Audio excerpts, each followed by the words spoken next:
Mes petits crocodiles, bonjour, bienvenue sur 5e Plume, la chaîne dédiée aux auteurs et autrices du 5e arrondissement. Pour ce 8e opus, nous accueillons un écrivain plutôt connu pour ses qualités de chanteur. Et pour une fois, je vais vous laisser la surprise de le découvrir lors de cette interview que j'ai réalisée avec lui il y a quelques jours de cela. Et moi, je vous donne rendez-vous à la fin de cette capsule. À bientôt!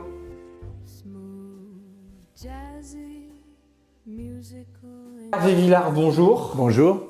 Bonjour, alors nous connaissons le chanteur, mais beaucoup moins l'écrivain. Et aujourd'hui, c'est bien l'écrivain que je reçois.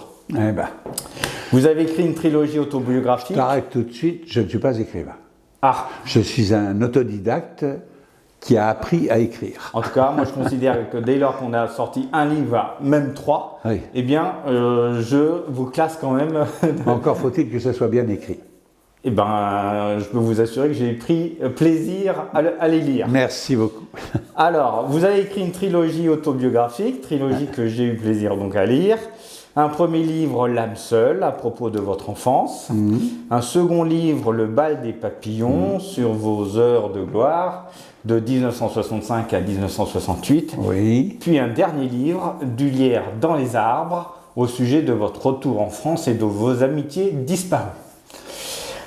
Alors, pour cet entretien, je vous propose, une fois n'est pas coutume, Hervé, de l'aborder sous le prisme de l'habitat, puisque, vous voyez, nous sommes dans une agence immobilière, Oui, je suis agent immobilier, et je trouvais ça assez marrant de faire le parcours, en fait, de votre vie, puisque ces 3 livres, c'est le parcours de votre vie, mais à travers les lieux où vous êtes né et où J'ai beaucoup déménagé. vous avez résidé.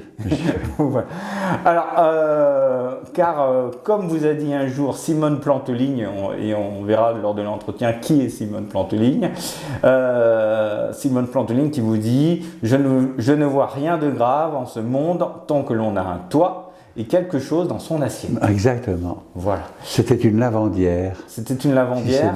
J'ouvre une parenthèse. C'est ma petite Simone quand j'ai racheté le presbytère, donc on parle de la fin du livre là, et de la troisième de la trilogie. Et donc cette femme, quand j'étais à l'école, j'étais dans une famille un peu sous-alimentée par une famille paysanne. Ils n'ont pas tous été comme ça, hein. Mais Simone avait les écoles, et donc de temps en temps, elle revenait voir ma gamelle dans l'école, elle remettait un petit bout de poulet, comme ça, un petit bout de poulet, un petit bout de lapin. Et je rachète le presbytère à la fin de ma vie. Et là, elle me dit, mais tu sais, celle qui lavait les écoles, qui te remettait un petit bout de poulet, c'était moi. Donc je me suis occupé d'elle. En effet, nous aborderons cette partie-là, voilà, puisque c'est le troisième volet de votre autobiographie. Donc on commence par le début, là. Alors, voilà, donc, ce que je vous propose, c'est de commencer par le début. Donc le livre, le premier livre, L'âme seule, du coup. Vous êtes né en 1900... Dis-moi, si on se tutoyait, tu ne penses pas que ce serait mieux? Eh bien, il n'y a aucun problème. Hein, d'accord, parce que ce serait plus vivant, oui. Hein? Alors, Hervé, tu es né donc en 1946, mois de juillet, je crois. Oui, 24 juillet. 24 juillet à Paris, 1946. Dans un taxi. On fêtera bientôt donc les 80. Ça ne va pas tarder, oui, si Dieu me prête vie. Mais voilà. Donc, vous êtes né... une fois n'est pas coutume, là non plus, dans un taxi. À Paris, boulevard Beaumarchais, place de la Bastille. Voilà. Je dois tout à la République, monsieur. Donc d'une certaine manière, toujours entre 2 adresses. Oui, un peu, oui. C'est-à-dire que là, je pense... Parfois, je réfléchis, je pense au chauffeur de taxi, je me dis, quelle vie, il a dû s'écraser la tête, celui-là. Enfin... Donc, vous passez vos 6 premières années à Paris avec votre mère Blanche. Ouais. Dans quel quartier exactement? J'étais surtout à Montreuil, et puis entre la Croix de Chavaux, la Porte des Lilas, là-bas. Mais moi, je ne m'en souviens pas très bien. Oui, mais ce n'est pas les 6 premières années, hein, c'est les 3 premières années. Les 3 premières années? Oui. Et après, on est placé à Denfert-Rochereau dans un orphelinat. Oui, puisque votre mère, malheureusement, perd ses droits maternels suite à une dénonciation d'une voisine. Alors, je vais ouvrir une parenthèse, puisque c'est ça qui est intéressant. C'est l'histoire de c'est un peu l'histoire de la République. À l'époque, après la guerre, les femmes délaissées, un peu seules, démunies, étaient récupérées, on s'occupait de leurs enfants. La DAS se chargeait de fabriquer des orphelins. Pourquoi faire? Pour repeupler les campagnes qui se dépeuplaient. Et donc les femmes qui étaient pauvres et seules, qui étaient un peu démunies, on leur arrachait leurs enfants, on leur a pris leurs enfants. Ma mère n'a pas signé la charte d'abandon. D'accord. C'est pour ça qu'elle ne m'a jamais abandonné, ma mère. Elle en a souffert toute sa vie. Ok, ça me rappelle un petit peu l'histoire, puisque vous ne le savez pas, tu ne sais pas Hervé, mais je suis moi issu de l'île de la Réunion, et il s'est passé un petit peu la même histoire avec les petits Réunionnais. Je connais tout ça. On a mis aussi dans les C'était la République qui se chargeait de repeupler les campagnes à Limoges, à Brest, à Paris ou ailleurs, mais surtout les campagnes, parce que les paysans voulaient quitter les campagnes, ne voulaient plus être paysans. Donc voilà, c'est un phénomène. Donc vous êtes envoyé à l'orphelinat de Saint-Vincent-de-Paul. Oui, là, avenue d'Enfer-Rochereau. Avenue d'Enfer-Rochereau, donc tout près de Montparnasse. Voilà. Vous y faites plusieurs fugues, après quoi on vous envoie dans des familles d'accueil dans le Berry. Oh, non, j'ai pas fait des fugues d'abord, c'est la fin. C'est après quand j'y suis retourné que j'ai fait des fugues. Au départ, je suis un enfant sage qui attend sa mère et qui ne viendra jamais. On est un des seuls, je suis un des seuls enfants, enfin on est une dizaine sur 150 enfants qui ne voyons jamais personne, jamais à Pâques, ni à Noël, ni personne. Parce que ma mère a été déchue de ses droits, mais elle n'a pas, donc elle n'avait pas le droit de me revoir. Ils ont été très autoritaires là-dessus. Il faut le dire pourquoi, parce qu'elle buvait. Donc c'est ça le problème. Et donc le truc, il a été là. Mais je veux dire, c'est pas exactement la même chose. Donc moi j'étais un enfant qui s'est habitué à l'orphelinat jusqu'à l'âge de 7 ans. J'étais le petit roi, le petit dieu, parce que les petits enfants il y avait beaucoup d'enfants qui avaient des parents quand même qui venaient les voir de temps en temps ou qui avaient des contacts avec l'extérieur. Nous étions une dizaine qui n'avions pas rien. Donc qu'est-ce qu'on faisait les profs et les bonnes sœurs et tout ça, ils avaient un petit peu d'attention particulière pour nous, parce qu'ils savaient qu'on était sans lien, qu'on n'avait aucun lien. Donc qu'est-ce qu'ils faisaient? Ils s'occupaient de nous. Donc, par exemple, moi je servais la soupe à table. D'accord. Donc du coup, à l'âge de 7 ans, c'est ça, on vous met dans une famille d'accueil? Oui, on nous pique d'abord le cul, beaucoup. Je pense, je les soupçonne toujours, de faire des tests, de nous avoir fait des tests, des tests de vaccin. C'était beaucoup, souvent par semaine. C'était très intéressant tout ça. Mais enfin, c'était leur genre Villard, pas de déjeuner. Donc on ne déjeunait pas, on allait déjeuner après avoir passé à l'infirmerie. C'est pas pour donner un côté sordide, c'est pour donner que la vie était comme ça et que c'est comme ça. Époque. Voilà. C'est une époque, tout simplement. J'entends bien, même si on peut la dénoncer aujourd'hui, puisque aujourd'hui on est quand même en droit de revisiter notre histoire. Non, je ne pense pas qu'aujourd'hui ça soit mieux. Monsieur Sarkozy a fait des centres dégueulasses. Enfin, c'est une autre histoire. C'est une autre histoire, une autre parenthèse. Alors, parmi ces familles d'accueil, une d'entre elles va vous élever comme leur propre fils. Il s'agit de Simone et Ernest Oxiette. C'est mes premiers amours. Métayer-Birichon. Oui. Voilà, donc en tout, je crois que c'est 7 familles dans le... Oui, j'en ai fait 7 parce que, je vous explique, comme ma mère ne m'avait jamais abandonné, à chaque fois qu'elle situait l'endroit où j'étais, on venait me chercher à l'école et on me disait « Bon, demain tu vas ailleurs ». Et j'en ai fait 7 comme ça. Mais alors 7, on va s'ouvrir un petit peu sur la première famille, on va pas s'étaler sur toutes les familles. On va faire la première et la dernière, comme ça sera très simple. La première, j'y ai été très heureux. Je commençais à m'y faire dans la campagne. Donc chez les Oxiette. Oui, chez Nénès, Oxiette et tout ça.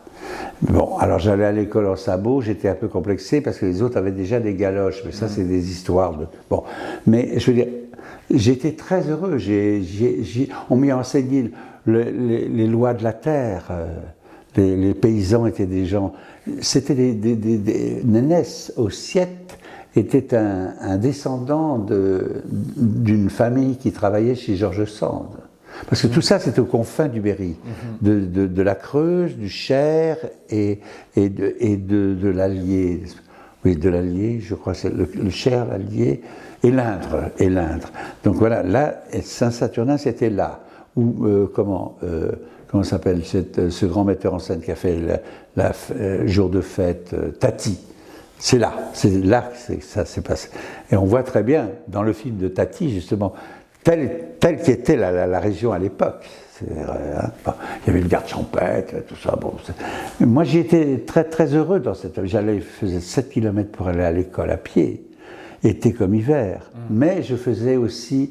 Je participais aux moissons, je portais la musette du vin rosé dans les rivières pour que les hommes piochaient à la terre à la main sur des hectares de betteraves, ils piochaient des pommes de terre, des betteraves, ils semaient le blé à la main. Hein. Tout ça, c'était une époque naturellement totalement révolue, mais c'est la fin d'une époque. Après, il y a les tracteurs, l'Amérique qui va s'emparer de la culture française et tout ça. Mais les derniers paysans, Nénès faisait partie de cette époque révolue. Dans cette vie donc berrichonne, vous allez faire une rencontre également, celle de l'abbé Anthony. Ah, mais ça, c'est après.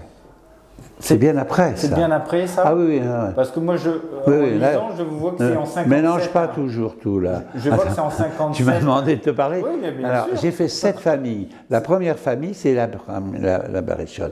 Là, c'est la famille Nénès-Oxienne. Okay. Ça, ce sont les gens qui m'ont enseigné, qui m'ont enseigné avec amour. Ils avaient caché des enfants juifs pendant la guerre. Ils ont élevé des enfants avec amour, des enfants d'assistance. Ils n'ont pas élevé des enfants d'assistance pour de l'argent, pour les sous-alimenter. Ils avaient des enfants parce qu'ils avaient besoin d'enfants, parce qu'ils avaient, leurs enfants étaient grands. Donc voilà. Donc Nénès était un noble pour moi. Ils étaient métayers chez La Rochefoucauld, au fin fond, je vous dis, d'un bled. Et puis, le temps a passé et j'ai fait 7 familles. Donc à chaque fois, on venait me rechercher à l'école et on me disait, Villard, vous partez ce soir, vous partez là. J'ai fini à me retrouver dans la 7e famille comme un délinquant. C'est-à-dire, j'étais pas... Ça devenait... J'étais déséquilibré, j'étais perdu, je n'aimais plus les gens, je n'aimais plus les hommes, je n'aimais plus les êtres. C'est ce que j'ai voulu écrire dans ces livres. C'est ce que j'ai voulu... Ce sont des livres qui sont écrits plutôt sur le ressenti que sur des anecdotes sordides ou pathos, n'est-ce pas?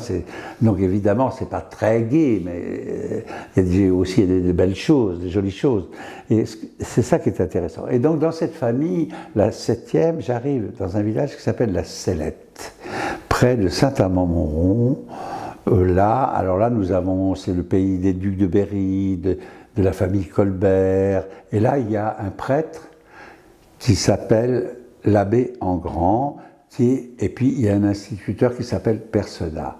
Et là, on a affaire à Don Camillo. C'est carrément le curé communiste, et non, l'instituteur est communiste, et le curé est à l'opposé naturellement.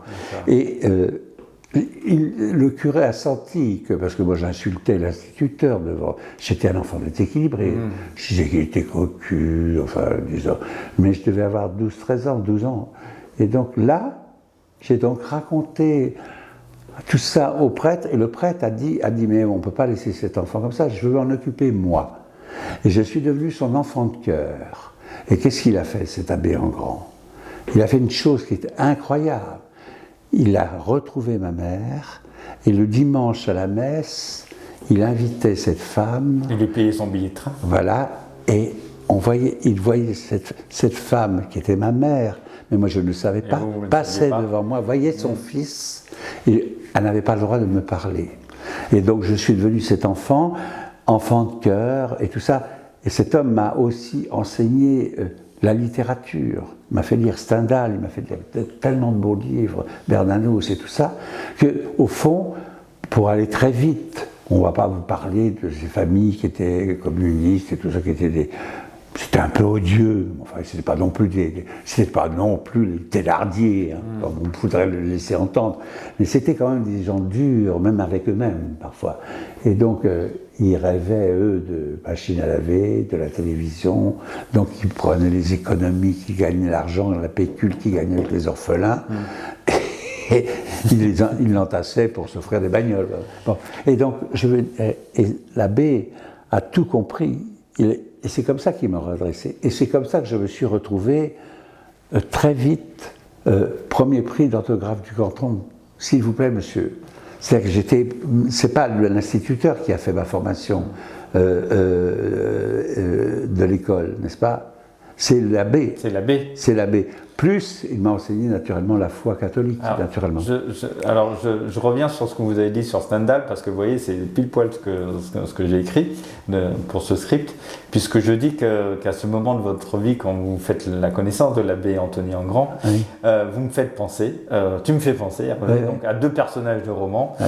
Donc d'abord à Julien Sorel, oui, c'était mon copain dans ma tête. Dans Le Rouge et le Noir de Stendhal, forcément, qui s'instruit auprès de l'abbé Chélan, excusez-moi, et à Edmond Dantès, le comte de Monte Cristo, donc d'Alexandre Dumas, qui lui apprend le monde auprès de l'abbé Faria. Oui, c'est ça. Vous voyez votre vie, d'une certaine manière, voilà, c'est un roman. C'est un roman parce que ça me fait penser en fait à ces deux personnages de roman qui sont illustres.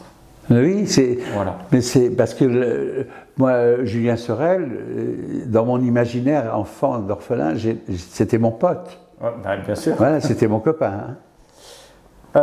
Donc à 13 ans, vous passez votre certificat d'études. À 14. À 14. Ah ben alors, c'est ce que j'ai repris dans votre livre. Pourtant. Ah, peut-être qu'il a dit 13, peut-être qu'ils ont écrit ça. Ouais. Hervé. Reçu avec mention, et vous rêvez d'une carrière musicale, mais on vous force à apprendre le métier de maçon. Non, je rêve pas d'une carrière musicale. Je rêve de rien du tout. Je rêve de partir de là. D'accord. C'est tout. Tout ce que je voulais, c'était pas rester dans ce bled. Ce que je ne voulais pas, c'est devenir un petit mec de la campagne et un petit paysan. Je savais qu'il y avait autre chose, qu'il y avait Paris, que j'étais né à Paris, j'avais de vagues souvenirs, quelque chose, et je voulais retourner à Paris. Voilà. Donc, ce que j'ai fait. Vous fuguez là, du coup, pour aller à Paris. Je suis parti parce qu'ils ont essayé de me faire des études dans la Creuse de maçon, ils ont essayé de me faire travailler dans des hôtels, de servir à la langouste et tout ça, c'était épouvantable, tout ça. Ça m'intéressait pas tout ça. J'étais déjà devenu un enfant à part, un sauvage. J'étais un conquérant, je voulais devenir fort, me démerder moi-même, comme beaucoup d'orphelins. Faut pas croire. Hein. Aujourd'hui, vous en croisez dans la rue, c'est pareil. Moi, je les reconnais, je les vois passer. Et donc ça, j'ai donc dit à l'abbé Engrand qui m'a dit, j'écoute Tony, parce qu'il me demandait de le tutoyer, je disais Tony, je me tirais, je ne peux pas rester là. Et il m'a dit une chose qui est magnifique. Il m'a dit, va petit frère, et reviens toujours me voir. C'est-à-dire qu'il ne m'a pas empêché de m'évader. Il l'a fait. Et je me suis retrouvé, naturellement, où ça, au seul nom qui sonnait à mes yeux, Pigalle. À Pigalle.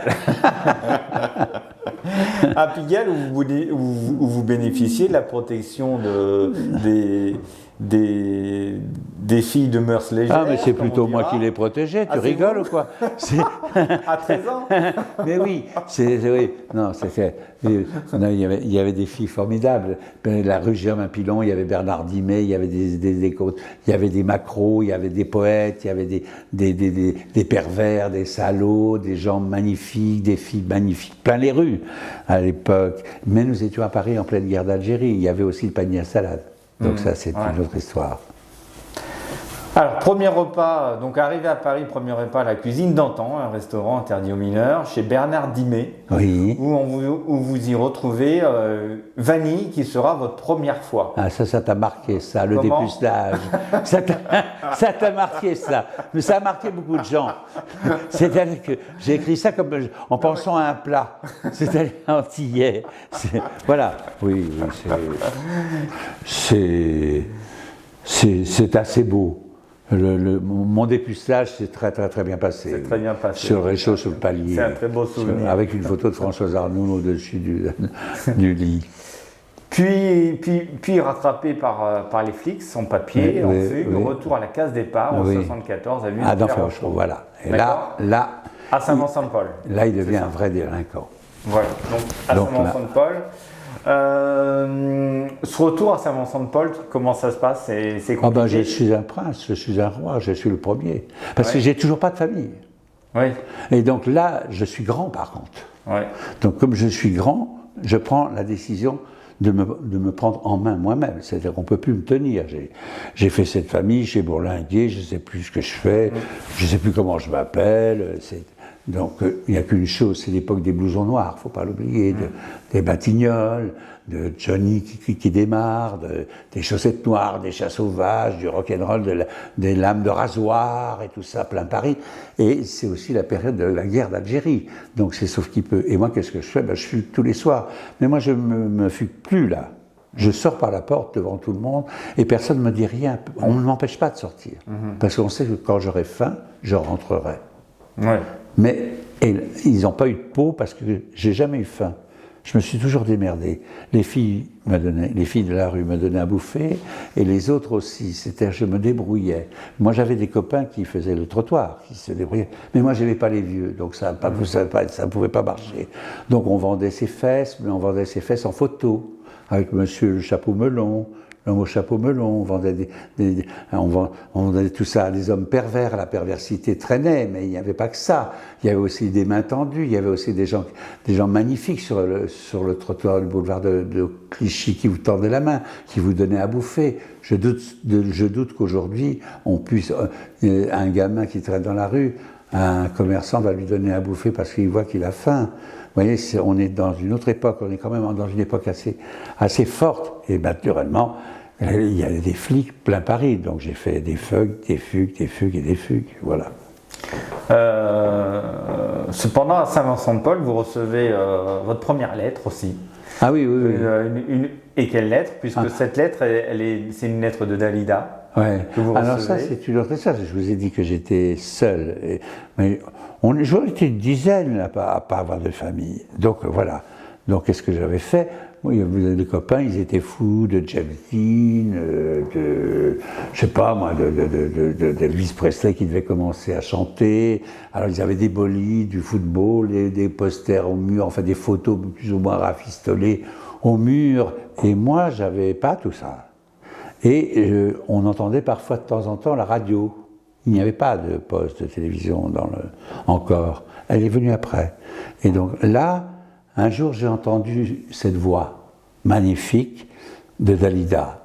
Et j'ai donc écrit à Dalida, en disant à tous les copains, comme tous les orphelins mythos, je leur disais c'est ma copine, c'est ma cousine, c'est une cousine de ma mère, ça fait partie de ma famille, et puis on connaît bien Marilyn Monroe dans la voiture. Tous les orphelins sont obligés d'être un peu mythomanes pour s'entretenir, pour survivre, n'est-ce pas? Hein, tu as dû connaître ça.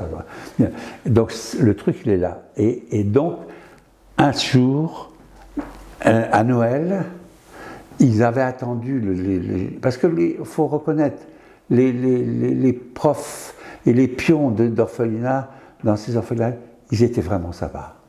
Ils étaient vraiment sympas avec nous. C'était pas comme on veut le laisser entendre, des tortionnaires, tout ça, non. C'était pas non plus des saloperies, des pervers, quoique j'ai vu quand même quelques mecs sauter les bonnes sœurs, mais ça c'est une autre affaire.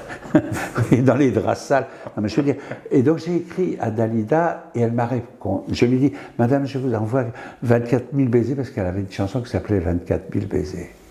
Et donc je lui ai dit, voilà, je vous envoie 24 000 baisers. Et le soir de Noël, l'orphelinat m'a remis cette lettre qui était là depuis 2 mois. Mais on s'est dit, on va lui donner à Noël. Ils se sont dit, voilà. Et le soir, j'ai relu, cher Hervé, je vous renvoie 24 000 baisers. Cher René, parce que je m'appelle René à l'époque. Et voilà. Voilà comment commence mon histoire avec Dalida, qui restera jusqu'à sa mort. Qui va vous porter bonheur, cette histoire avec elle. Cette lettre, vous l'avez gardée? Oui, j'ai toujours le cahier sur lequel j'inscrivais tout, des chansons, des machins. Alors, au détour de la gare de Montparnasse, je crois, vous rencontrez un peintre. En fugue. Oui. Vous étiez en fugue, là? Ah oui, j'étais en fugue. Quand vous rencontrez Dado, vous êtes en fugue? Ah ben évidemment, c'est là que commence tout. C'est le coup du sandwich. Le coup du sandwich, tout à fait. Alors écoute, Ça va être long, hein, on va faire 6 heures là, non? On va y compter. Tu vas compter après. Non, parce que pour moi, les livres les plus importants, c'est le premier et le troisième. Bon, d'accord.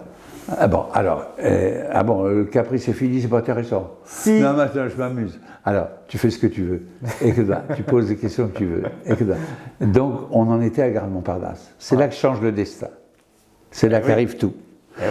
C'est-à-dire que j'étais en fugue et avenue d'Enfer Rochereau, et à Gare Montparnasse, il y avait un peintre qui s'appelle Dado, qui est décédé depuis quelque temps, mais pas très longtemps, qui est devenu mon ami par la suite, qui jetait des grandes fresques comme ça de peinture contre une gare qui allait tomber, l'ancienne gare, et la nouvelle qui s'élevait dans le ciel.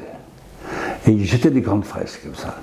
Et ce peintre s'est avancé vers moi et il a vu que ça n'était pas du tout sa peinture qui m'intéressait, que c'était le sandwich qu'il y avait au bord de sa table. Donc il a vu ça et il a pris le sandwich. Il l'a partagé en deux et il m'a dit « T'as faim ?» Je lui ai dit oui. Il m'a donné un morceau de sandwich et il m'a dit « Tu viens samedi dans les beaux quartiers, je donne un cocktail. » Un vernissage. Un vernissage. Donc j'y suis allé. Et là, pour la première fois de ma vie, j'ai vu des femmes belles, bien habillées, qui sentaient bon, tout. Et à 9h, dans ce cocktail, j'étais encore là, en train de bouffer des petits fours. Donc il y avait des hommes, 2-3 hommes, et là, il y avait un homme qui s'appelle Daniel Cordier, qui est le grand secrétaire de Jean Moulin. Quand j'étais chez Daniel, j'habitais au-dessus de chez Daniel Cordier, dans une chambre de bonne. Et derrière, dans la cour, il y avait le directeur artistique de Johnny Hallyday. D'accord. Qui me poussait un petit peu. Et je lui disais, vous savez, monsieur, un jour je vais chanter. Et j'étais quand même un des plus grands disquaires de Paris. Hein. Sans prétention aucune, j'avais beaucoup de... Et j'ai eu des clients illustres comme Miles Davis, comme la Calas. Et puis le soir, j'étais aussi DJ. Je recevais des disques des Américains, directs d'Amérique, parce qu'à l'époque, le disque américain n'était pas complètement, tout le temps, imprimé en France. On recevait des importations. Moi, j'ai reçu les premiers disques de Otis Redding, de Sam Cooke, et des autres. Et nous sommes partis avec tout ça, avec les Beatles. Tout ça, c'était une grande époque. C'était là où j'étais disquaire, la grande période. J'ai fait 3 formations, j'ai fait 3 ans dans ce magasin, où j'étais 1 an au classique, 1 an au jazz, et tous les musiciens de jazz venaient, prenaient référence dans le magasin, et ensuite je suis passé aux variétés. Pourquoi nous étions le grand magasin? Parce qu'à l'époque, la stéréophonie n'était pas encore installée dans tous les appartements de France. C'est ça. Et que tous les grands musiciens, que ce soit Calas ou Karajan ou Miles Davis, ils venaient à Symphonia, dans mon magasin. Nous avions une fierté. Il y avait Vidal à Saint-Germain et sur les Champs-Élysées. Il n'y avait pas d'autres magasins qui avaient des cabines stéréo. Et les disques, là, c'était très important. Ils étaient choyés, les disques. On les choyait à la peau de chamois. On recevait des gens illustres qui restaient des fois des heures dans une cabine à écouter 3 polonaises de Chopin. Et j'ai fait toute mon école là, grâce à des gens qui étaient, eux, de vrais professionnels. Et donc, ces gens-là qui passaient, les musiciens de jazz, c'est là que on va dire, il y avait un mec qui venait tout le temps, c'était Kenny Clarke, grand batteur, illustre. Il jouait derrière, avec Nougaro, dans les boîtes de Blue Note, derrière, dans la rue de Pontieux, derrière les Champs-Élysées. Et là, je me suis dit, un jour, je vais faire... je vais essayer, je vais faire un disque. Parce que j'avais mon contrat, mais il fallait... Donc, un jour, je suis allé passer une audition au Golf Row. Mais au lieu de chanter quelque chose de rock'n'rollesque, j'ai chanté Le Petit Bal Perdu de Bourvil. Je me suis fait jeter. Mais jeter comme tu peux savoir.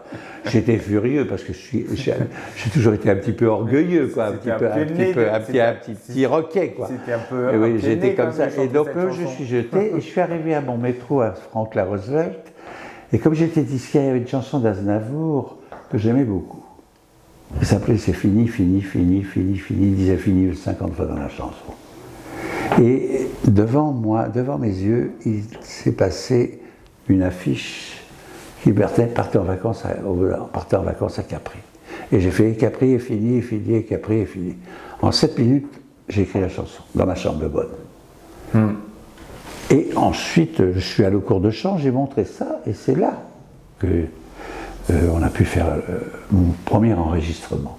Mais j'en avais fait un autre juste avant, mais qui était là. Mais dans la séance d'enregistrement de Capri c'est fini, le jour, il y avait quand même, c'était l'époque où les orchestres étaient conséquents dans les chansons d'amour, tout ça, on n'avait pas de la merde. On avait des mecs qui venaient du jazz, qui vivaient grâce à la variété. Les Dangean, les Jiménez, des gens comme ça, qui étaient des illustres musiciens, bouffaient avec la variété, ils ne bouffaient pas grâce au jazz. Et donc, ce jour-là, Dangean, le chef d'orchestre, me fait « Hervé, tu as 2 solutions. Ou tu vas direct dans la cabine chanter en direct avec les musiciens, ou on va enregistrer l'orchestre avant et tu chanteras après. » Et là, au fond, derrière la vitre, il y avait Kenny Clarke, que je connaissais parfaitement, qui j'avais dit mais moi je vais faire un disque. Et il faisait tourner sa baguette, comme ça, c'est un musicien illustre. Et je me dis, mais si je ne vais pas chanter en direct, il va me prendre pour un ringard. Donc je suis allé chanter en direct. Nous avons fait 2 prises. Ils en ont juste coupé de la petite fin, ils ont refait un tout petit montage sur la fin, et la chanson était née. Elle était née. Voilà. Le miracle est né là. Mais il est né grâce à quoi? À mon avis. Parce que c'est une chanson comme les autres. Il y en avait tant de chansons comme ça. Je crois que c'est ce musicien qui m'a filé une fougue et une pêche. Parce que moi, je les adorais, tous ces musiciens. J'étais un gamin, j'étais content de les connaître, de traverser un peu la vie avec eux. Et c'était ça.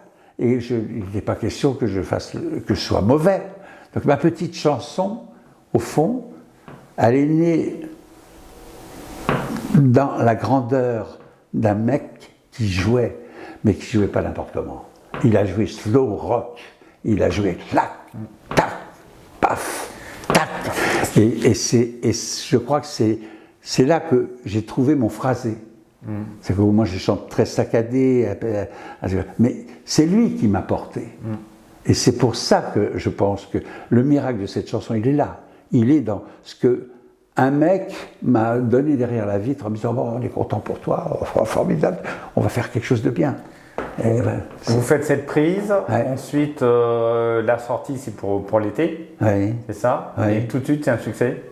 Ah oui, tout de suite. Tout de suite. Oui. Oui, ça n'a pas attendu, on n'a pas ramé là. Hein. Je suis parti en juin, on l'entendait partout. Bon. On l'entendait partout. Même c'est très étonnant parce que je l'ai mis dans le bal des papillons, dans le second tome.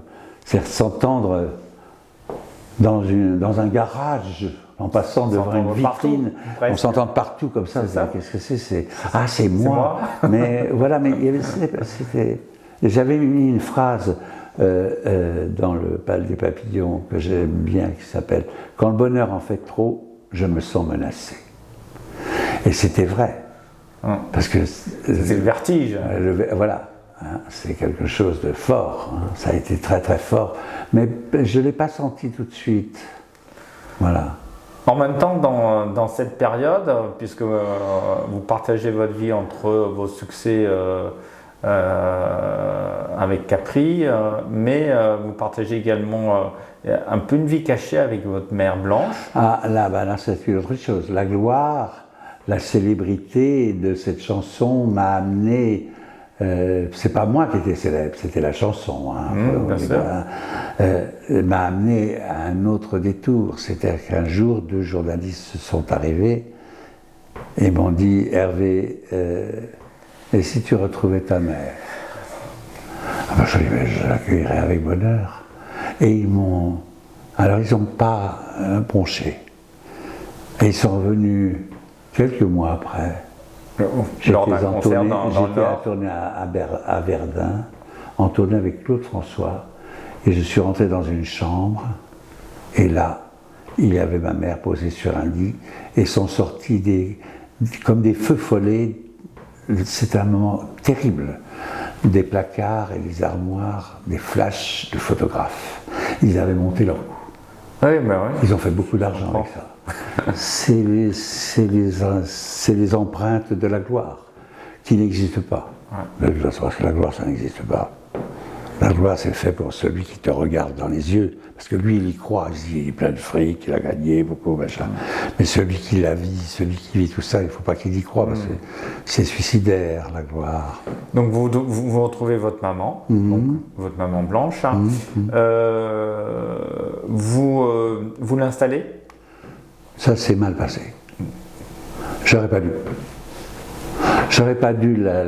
J'aurais dû la laisser où elle était. Elle était tellement malheureuse de m'avoir perdu qu'elle ne m'avait pas oublié, mais elle m'avait oublié dans l'alcool. Et j'ai essayé d'en faire une princesse, parce que j'avais gagné un peu de pognon, tout ça, j'avais tout gagné, j'avais tout. J'aurais jamais dû. C'est pas un regret, mais c'est aussi quelque chose de très fort. Mais j'ai essayé de la sortir de là, et j'ai eu beau faire ce qu'il fallait, ça n'a pas marché. Elle a culpabilisé, elle était excessivement malheureuse, parce qu'elle culpabilisait et elle se disait « je veux rien lui demander ». C'est que le fait que je sois devenu célèbre et que j'ai un peu de fric, et qu'elle... Moi j'ai retrouvé ma mère, elle avait un œuf sur sa table avec un papier gras. Elle n'avait rien à bouffer. C'était une misérable petite femme. Elle était devenue misérable. Elle faisait les escaliers dans un immeuble. Voilà.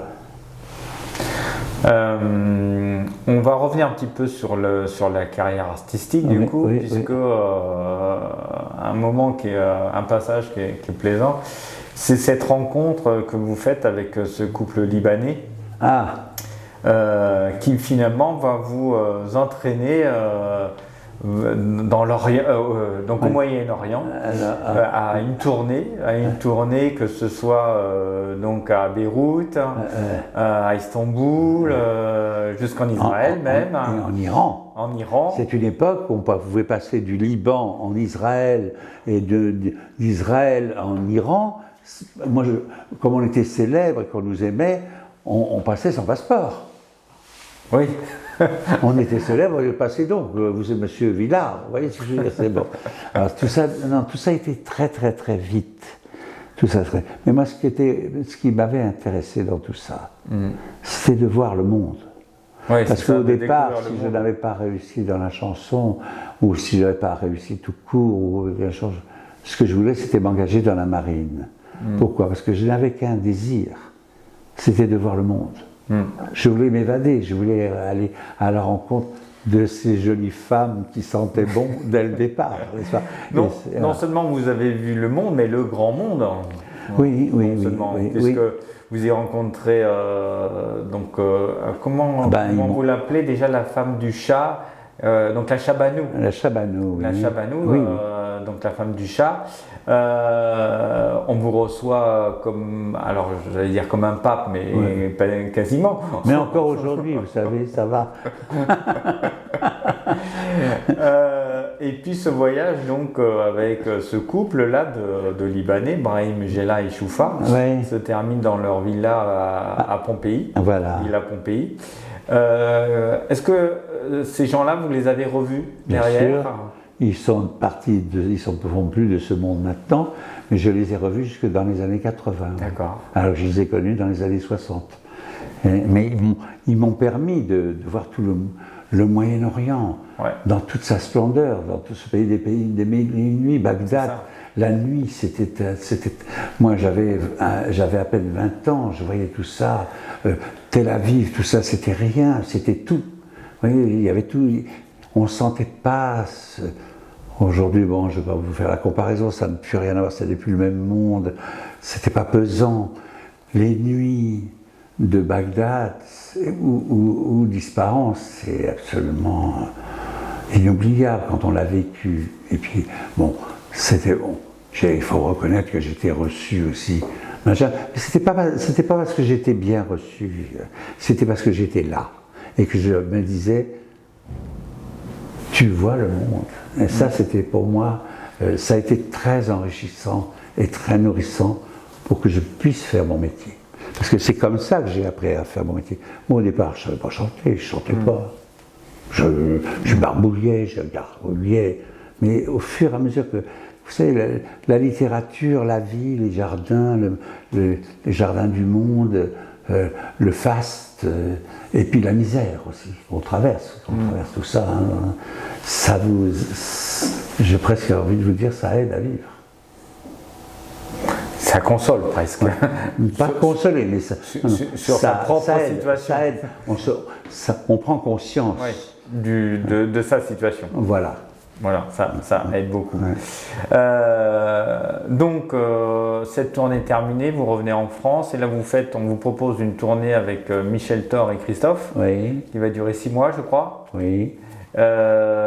Pareil, donc de ville en ville, vous faites toute la France, là, vous faites... Oui, non, mais là, c'est la déception de ma vie. Ah. Parce que j'ai connu l'idole, qui était l'idole. Il était un homme extraordinaire, un showman extraordinaire. Christophe Non, je ne parle pas de Christophe. Vous parlez Claude François. Ah, Claude François. La première tournée, c'était Claude François. Première tournée avec Claude François. Et là, lui, il était abject. Donc il était un être qui souffrait tellement, parce qu'il avait certainement souffert de ce monde dans lequel il vivait dans le luxe en Égypte, et puis qu'il s'était retrouvé, lui, dans une chambre de bonne à Paris, et qu'il avait retrouvé le moyen de vivre et de mieux vivre, et il était odieux. Et moi, j'ai été très déçu. Ça m'a fait même presque mal, parce que je l'aimais beaucoup. Et je vendais ses disques. Vous aviez une image qui ne collait pas à la réalité. Et quand je l'ai vu dans la réalité, j'étais excessivement déçu. Et il m'a rendu un service.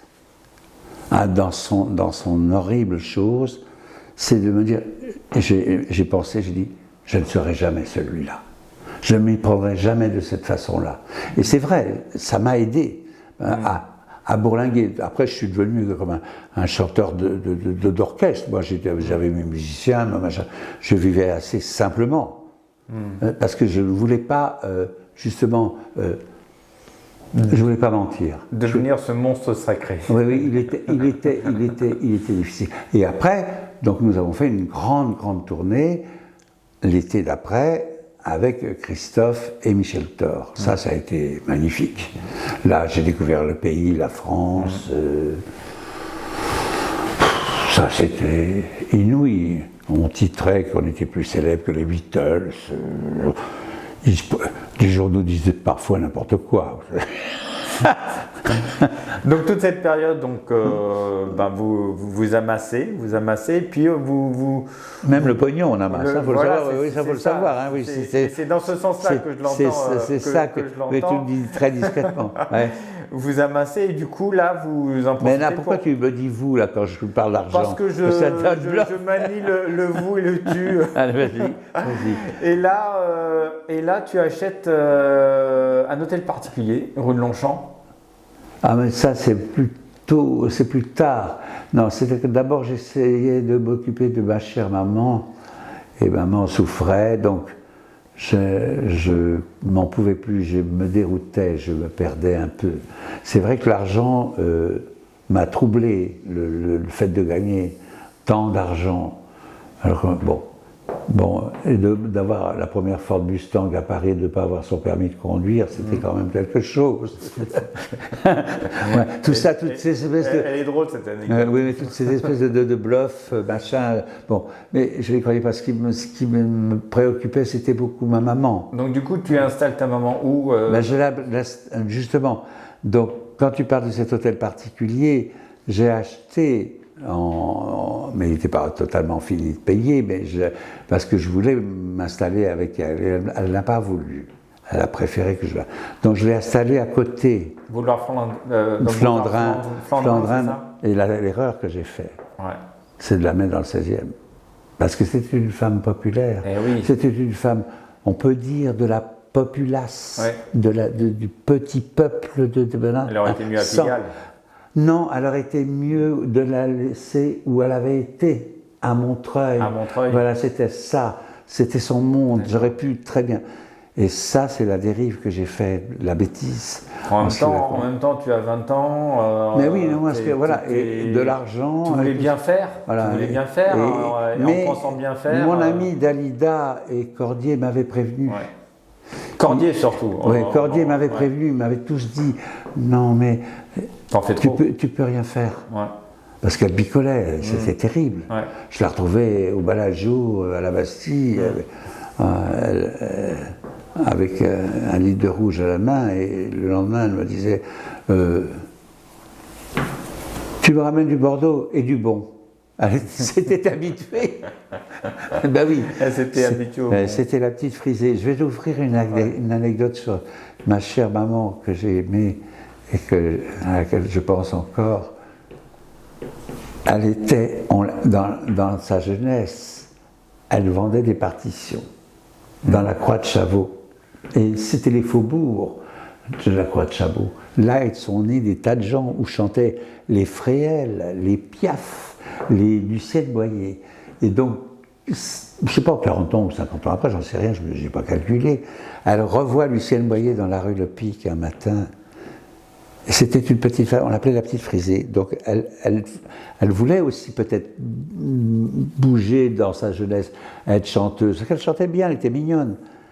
Et elle voit Lucienne Boyer, qui avait une femme immense, qui a chanté Parlez-moi d'amour, qui a fait le tour du monde, qui a été une immense chanteuse, mais qui était à la fin de sa vie un peu défraîchie, quoi. Un peu, hein.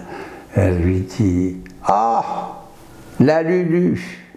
Elle se parlait comme ça, et elle disait « Ah, la Lulu, ah ben je te dis une chose, moi aussi si j'avais couché avec l'accordéoniste, j'aurais réussi. » Et ça c'est beau. C'est qu'elle avait un côté comme ça d'une pureté, comme on voit les Enfants du Paradis. Ouais. Si vous avez vu les Enfants du Paradis avec Garance, avec tous ces gens, de Marcel Carnet, vous pouvez penser à ma mère.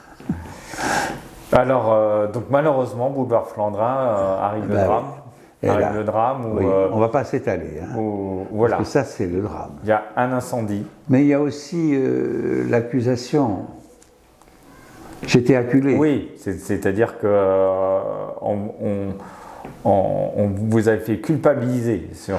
Oui, non, mais c'est pas le truc. Le truc, c'est avant qu'il y ait le drame où ma mère a mis le feu à une allumette dans une poubelle, ouais, et qu'elle déclare aux assureurs qu'elle avait mis le feu elle-même, ouais, donc qu'il n'a pas marché, et qu'il a fallu que je m'en aille, parce que ça devenait dramatique, et ouais, je ne pouvais pas rembourser.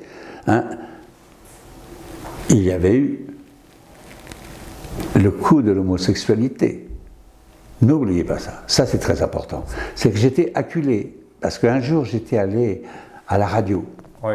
Et il y avait ce monsieur Jacques Chancel, qui était un illustre qui parlait, qui me pose la question et qui me dit cher Villard, écoutez, vraiment, votre histoire est magnifique, alors vous avez tout, vous avez un appartement, vous avez une belle maison, vous avez de l'argent, ça y est, vous êtes une star, comme il disait. Et il me dit, mais je suppose qu'à la maison, une jolie fille vous attend, heureuse et tout ça. Et je lui dis, cher Jacques Chancel, apprenez une chose, c'est que la jeune fille s'appelle Robert. Et là, le métier, le showbiz, le machin, cancaneur, ouais, pas tous, hein, non, mais certains m'ont ventilé. Ils ont dit, c'est fini, il est foutu.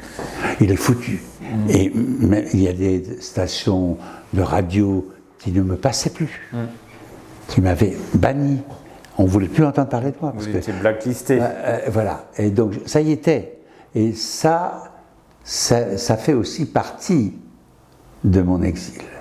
C'est pourquoi je me suis... Parce que comme je commençais à avoir du succès dans d'autres pays... C'est une parenthèse dont vous ne parlez pas dans votre livre, donc je suis heureux que vous en parliez là, parce que... non, je ne l'ai pas ouverte parce que j'ai trouvé que ça faisait racoleur. Voilà.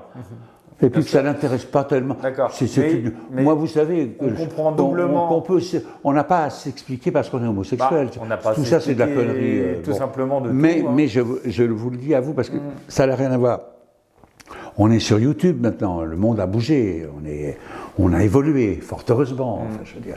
Mais ça a fait aussi partie de votre exil. Du fait que j'ai dû partir. Bien sûr. Parce que en Amérique latine, dans certains pays, en Espagne, où on me reprochait d'aller chanter pour Franco, comme si j'avais parlé la main de Franco. Moi, je ne sais même pas qui c'était Franco, j'en ai foutre. Vous voyez, je veux dire, mais j'avais comme ça des pays où j'avais réussi à m'implanter en peu d'années, parce que j'avais chanté dans les langues, en Italie, dans les langues latines, tout ça. Et je sentais que, et j'ai fini par arriver là-bas. Pour passer, on va pas s'étaler sur les drames du feu et de l'exil. J'ai fini par, en Amérique latine, à être considéré comme une star nationale. Je faisais les mêmes shows, les mêmes émissions. J'avais un public avec des banderoles, des fan clubs et tout ça. Et ici, on me faisait la gueule dans les années 70. C'était quand commençaient les Mike Brandt, tout ça, vous savez. Donc, on faisait des charrettes. On enlevait les chanteurs d'une génération pour passer à une autre. La cruauté d'autres de mes prédécesseurs avaient connu la même histoire. C'est pas pour moi qu'on l'a. C'est pas pour moi qu'on l'a fait. C'est comme ça. C'est le métier qui veut ça. On vous jette, c'est comme ça.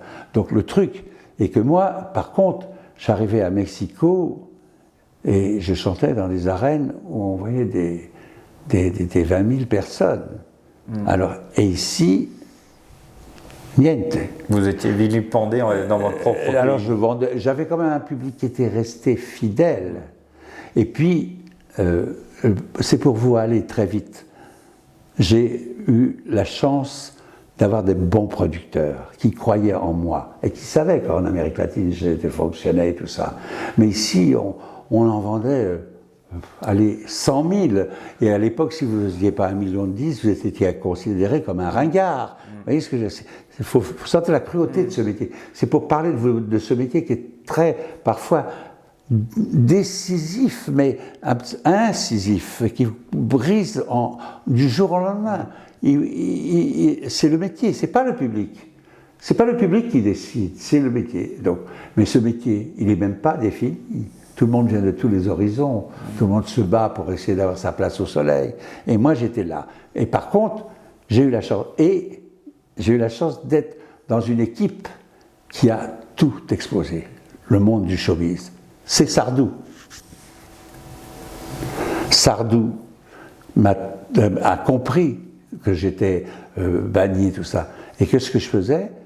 Pendant que je ne faisais plus un rat ici, je faisais ses tournées avec lui.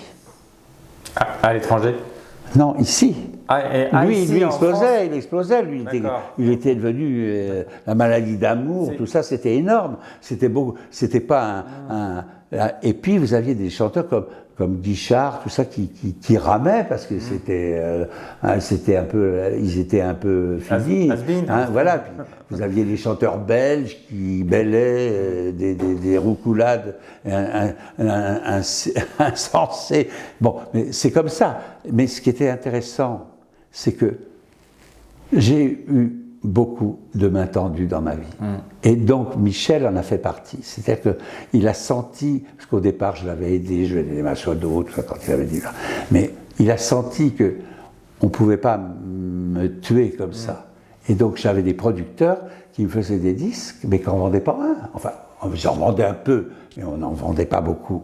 Et le problème, c'était ça, c'est que on était bannis, et j'avais mon copain Thierry Leluron, tout ça, Dalida, mes amis, qui essayaient de me faire placer dans des émissions. Mais il n'en était pas question, on ne voulait pas, c'était fini. Alors que là-bas, j'avais ce que je voulais.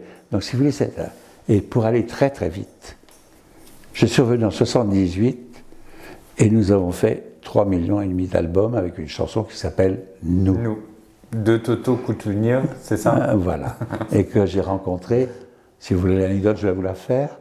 J'étais copain avec Tino Rossi, qui était qui n'était pas Johnny Hallyday, c'était Tino Rossi, vous comprenez, c'est une autre époque. Bon. Et là, c'était un sphinx, celui-là aussi. Et donc, un jour, j'étais au Fouquet's, et j'avais écrit une chanson qui s'appelait Rêverie, que je chante encore, que mes admirateurs adorent, et il adorait cette chanson. Et il faisait toujours « Qui a eu du succès en aura ».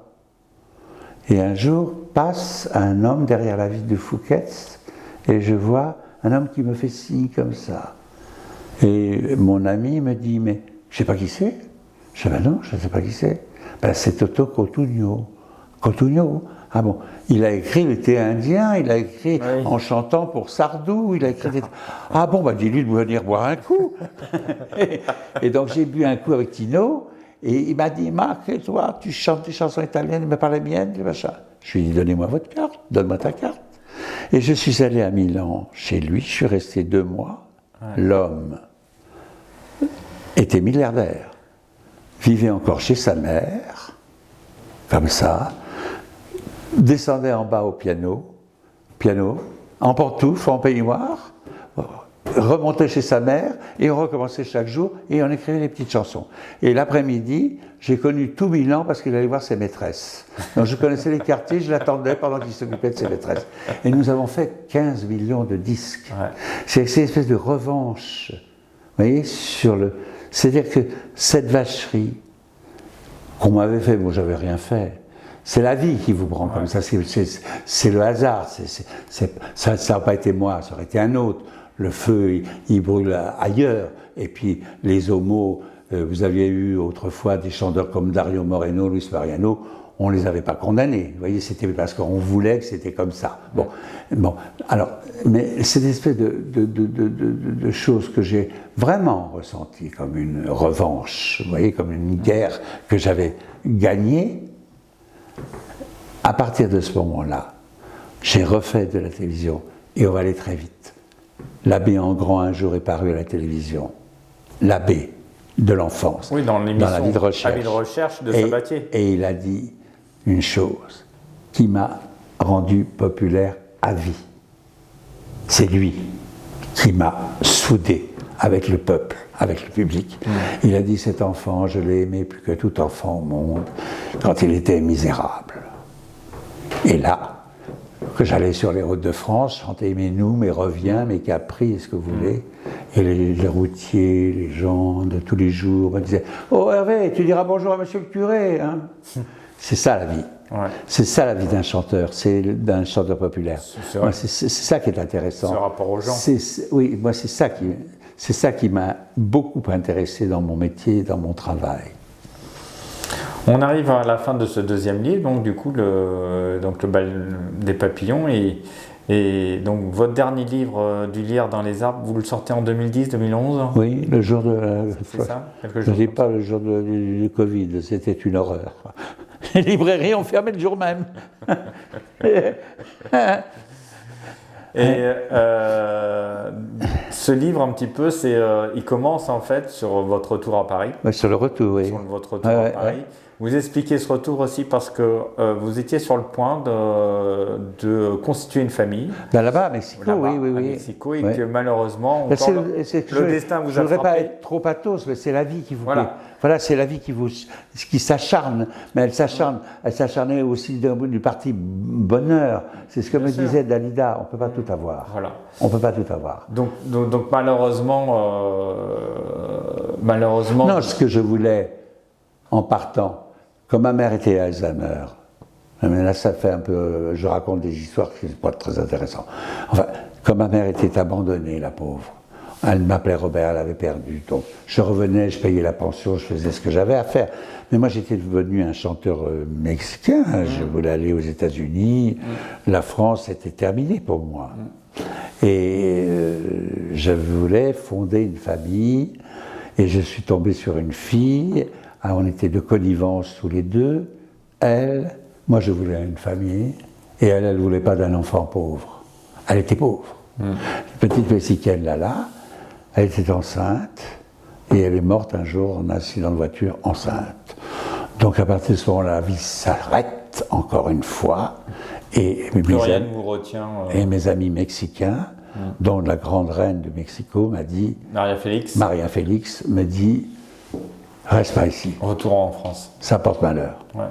Et donc, je l'ai écouté, parce que tout ça, ce sont des gens qui m'ont tendu la main, qui m'ont soutenu, qui m'ont aidé. Hein. Je vous ai parlé de Cordier, de l'abbé Engrand ou de Sardou, ou de gens. Et c'est ça, c'est aussi les rencontres que l'on fait dans la vie, n'est-ce pas? Vous avez eu beaucoup d'anges au-dessus de votre tête. Oui. C'était rattrapé au moment, avant qu'on va se noyer, vous voyez. Hein. Mais je pense que c'est un peu pour la vie de... Enfin, c'est vrai que c'est assez singulier. Juste pour savoir ce retour en France, vous n'avez jamais été inquiété par la justice le fait de vous être exilé à l'époque avec les sommes que vous deviez? Non, parce que j'ai toujours payé. Vous avez toujours payé, d'accord. Je suis revenu ici. Oui, parce que... Je suis revenu ici. Il me restait. Je vais parler en ancien franc parce que il me restait 70 millions. J'en devais 450. Hein. J'avais tout payé. Vous en deviez 4 223 000 exactement. Ça vous intéresse? Vous avez vu, vous avez le pognon là, le français non, là. C'est juste pour vous prouver que j'ai lu vos livres. oui. 4 millions de francs, oui. C'était beaucoup d'argent. C'était beaucoup d'argent à l'époque. Oui, c'était. Mais ça n'a pas d'importance, c'est pas ça qui me...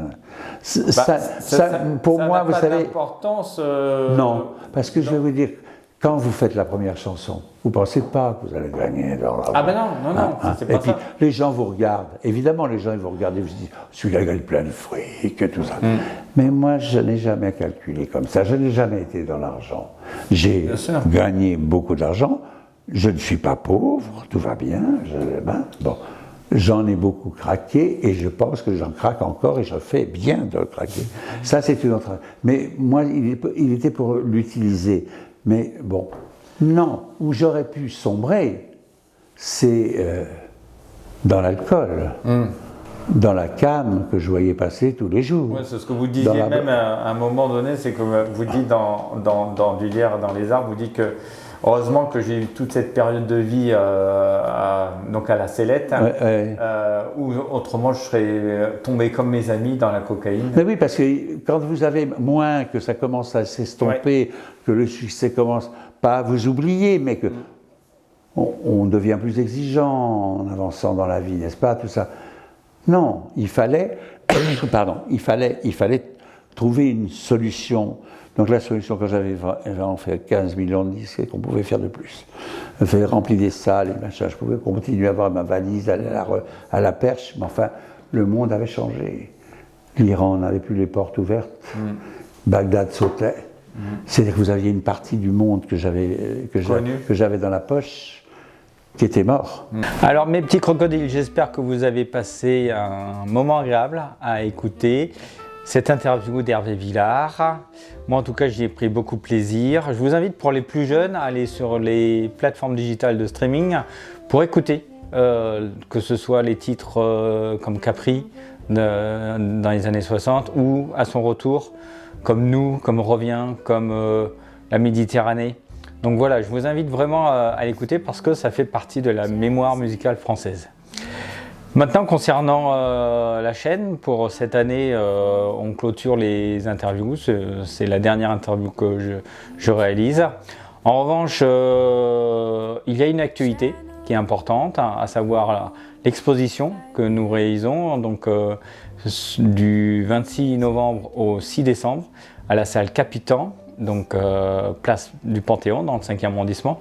Exposition regard singulier sur le 5e arrondissement et votre serviteur a porté son regard, comme vous vous en doutez, sur les auteurs et autrices que j'ai interrogés cette année et que j'ai photographiés. Vous découvrirez des photos en noir et blanc de chacun des auteurs et des autrices. Donc je vous invite à venir. Vernissage pour le 27 novembre à partir de 18 h. Donc je vous dis à bientôt. J'espère pouvoir échanger avec vous.